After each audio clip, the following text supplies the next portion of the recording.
Sorta Mic Collective. Sorta Mic Collective.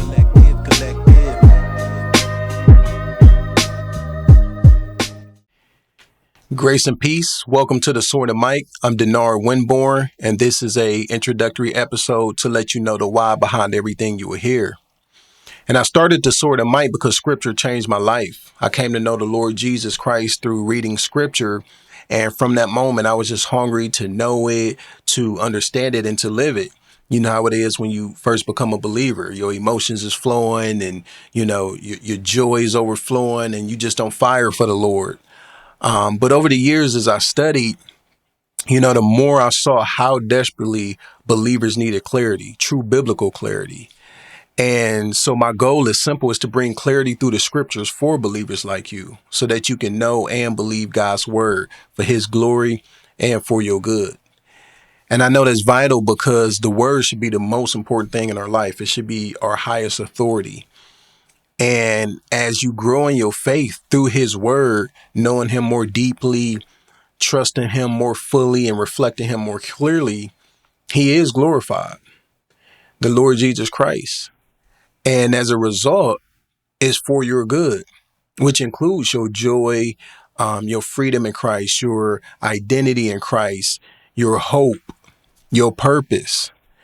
And if I had to pick one verse that really captures the heartbeat of Sorta Mic, it would definitely be Romans chapter 15, verse 4, where Paul says, for whatever was written in earlier times was written for our instruction, so that through perseverance and encouragement of the scriptures, you might have hope. And Romans 4 reminds us of what scripture does in us. The name Sorta Mic should remind us of what scripture does through us, or what it's meant to do through us. And so why the name Sorta Mic?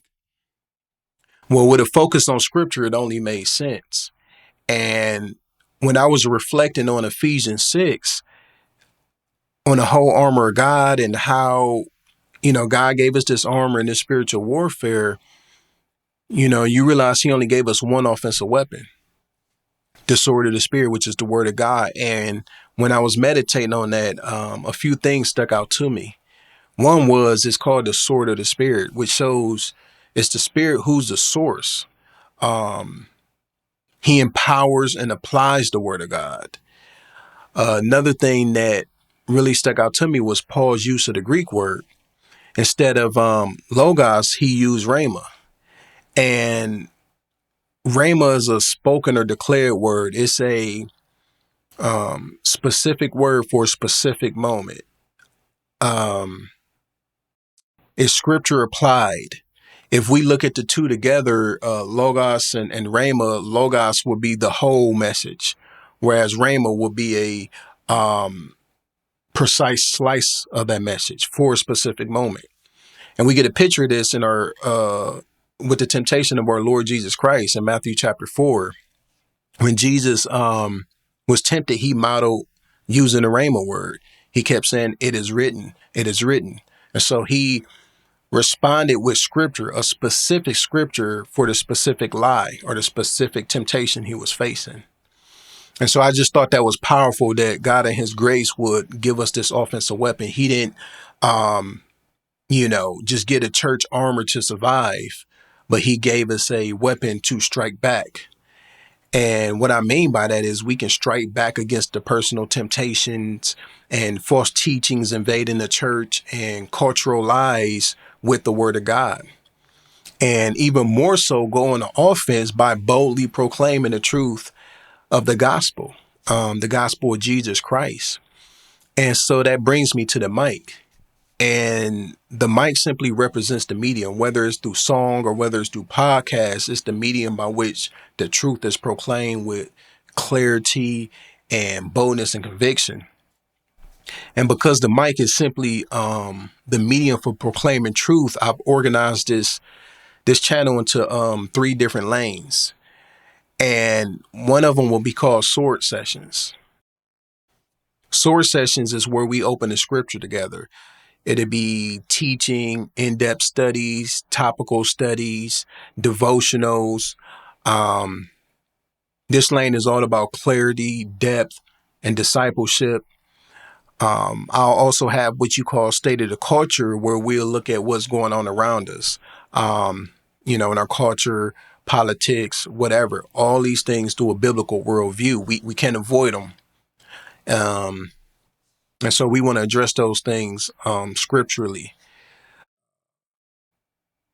The last one will be collective stories. This is a more personal lane where, I open up, it'll be testimonies, real life updates, ministry updates, behind the scenes stories of what God is doing. And those are the three lanes you can look for. And because stories build trust, I want to tell you what you can expect from me on this journey. You can expect authenticity, honesty, clarity. You're going to get scripture, everything explained in context, with conviction, and in a way you can actually live it. That's the goal. We want to grow. And if I believe something, I'll show you where it come from in the word. And if you challenge me, then with humility, let's open up the scriptures together. And so my aim is to help you grow in the knowledge of the Lord Jesus Christ and to walk out your faith with, conviction and boldness through the word of God. And so if that resonates with you, if you hungry for truth, you want to grow in the word and be grounded and stand firm, especially in a world with so many competing voices and so much chaos, then you're in the right place. And I want to invite you personally to the collective. And I want to thank you for watching this. And I'll catch you on the next one. Grace and peace.